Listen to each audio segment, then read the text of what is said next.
Hello everybody, this is Mr. B on Music Notes. Today on Studio One Basics, we are going to be exploring the bottom panel, which includes the transport. Alright, okay, so moving down at the bottom of Studio One, and then we're in the basics view.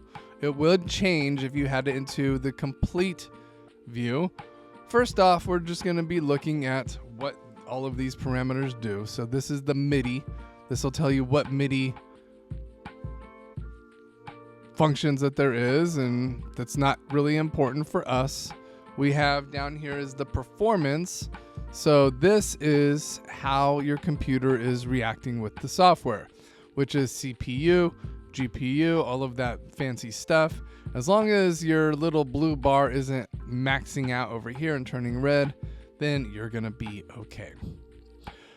Next is the how many bars that we've got, and we can change this. I usually like to change it to seconds so I can see my timeline. All right. Whoops. Okay, so right here I have it in seconds, and you can change it to samples, bars, frames. Moving on, this is the transport. The famous transport. Okay, every DAW has them, every controller has them.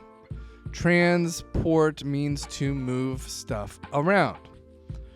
All right, let's go through these one by one. Right here, this function right here is move to markers. All right, so if I have open on the previous episode, I made markers. Okay, so I'm just gonna put these markers in a semi-random place, and then you can see my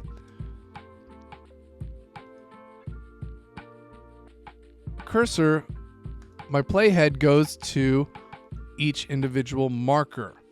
That makes it really helpful. And you can also have a quick command of this by selecting Shift B and N. Okay, so Shift B will move it to the left marker. Shift N will move it to the right marker. Okay, so this is so helpful. All right, so down here on the transport, that's what that's doing. This is rewind and fast forward. Look at, I'm fast forwarding and I'm rewinding. Fast forward and rewind. Okay, this is play from the beginning. Okay, let me move a marker and let me just play this from the beginning, which is also the comma button will also play it from the beginning. Right now, I'm just gonna press the comma button and you can see my playhead goes all the way back to the beginning. So I've stop, play, and record. Okay, record is if I had a track enabled to record like this, then I press record and it would record. Okay, this is your loop command, and what that does, if we take a look at the top of the screen right here, this blue loop bar, I'm only looping these 8 bars. So if I come down here and turn that off and come up here, you can see now it is turned off. Okay, so let's turn it back on. All right, and we have our loop turned on. Okay, moving on down here in basic view, we have some settings. Okay, so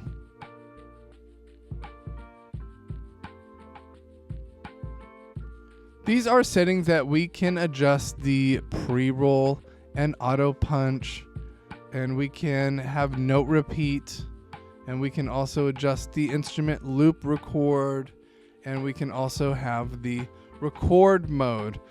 This is actually pretty cool because now it just lies here and we can like easily see some functions that might come in handy later in the semester. But for now, I don't really need that. Okay, so next is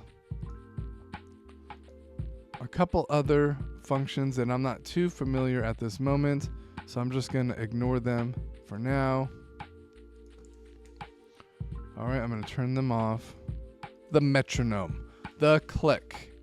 Okay, now the click is super important because this follows the timing. And this is the time signature right here, which is 4/4. Most songs that you're going to be working on are going to be 4/4. Not every single song for every single person, but I would say 90% of the time. What the metronome does is that it plays the click. Okay, now you can also adjust different parameters of the click.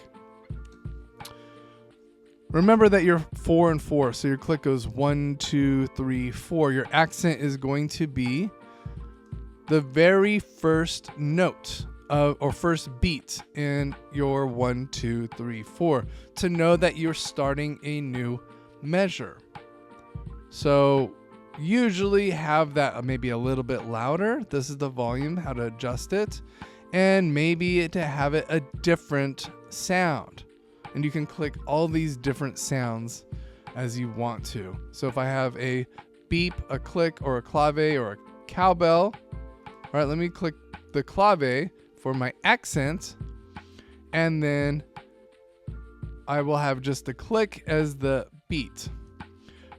Pre-count, what that does is that before you record, it will count in as many bars as you set it. 1 is pretty typical, 2 can be typical too, and I guess if you wanted to do more, you could.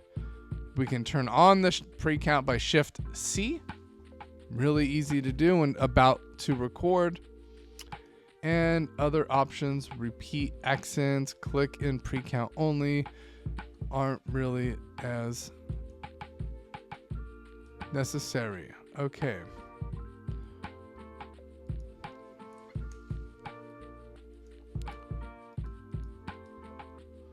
All right. So let me play you what that sounds like.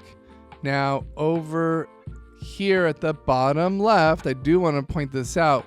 I have currently all of my tracks on solo. See, this global solo and global mute is really handy if you want to turn different tracks that are soloed together on or off. Likewise with mute. If I have all of these muted, all right, let me mute all of these different tracks. I can turn them on and off also. So now let's just hear with the click. Oh, the metronome is not turned on. Now the metronome is turned on. And you can hear the accent happening on the 1. Hear how the accent is a little different. Okay, let's hear that. 1, 2, 3, 4.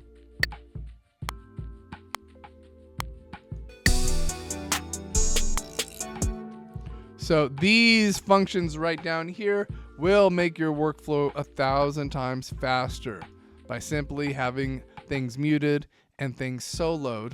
You can hear what they sound like. Like right now, I've got all of these particular tracks soloed, but if I want to turn them off, now I hear everything. So that is a really, really helpful tool. Okay, moving on, we have our keys, and this is how you can select what key you're going to be making your music in, and we'll dive deeper a little bit into how to use this effectively in the semester. We also have over here your tempo, which is the BPM or speed of your song measured in BPM. Right now it's in 70 BPM.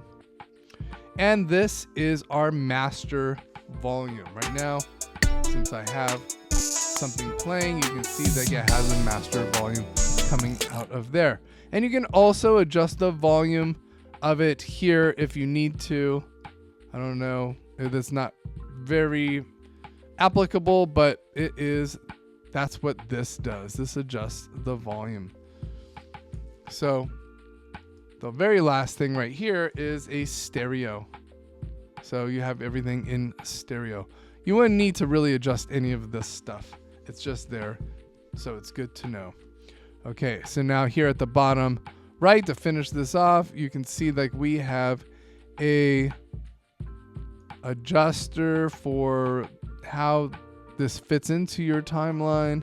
There's other ways to do this that I think are more applicable and easy, but you know, I just want to show you there. Let me put everything back into the full screen. So there it is, the bottom panel, including the famous transport.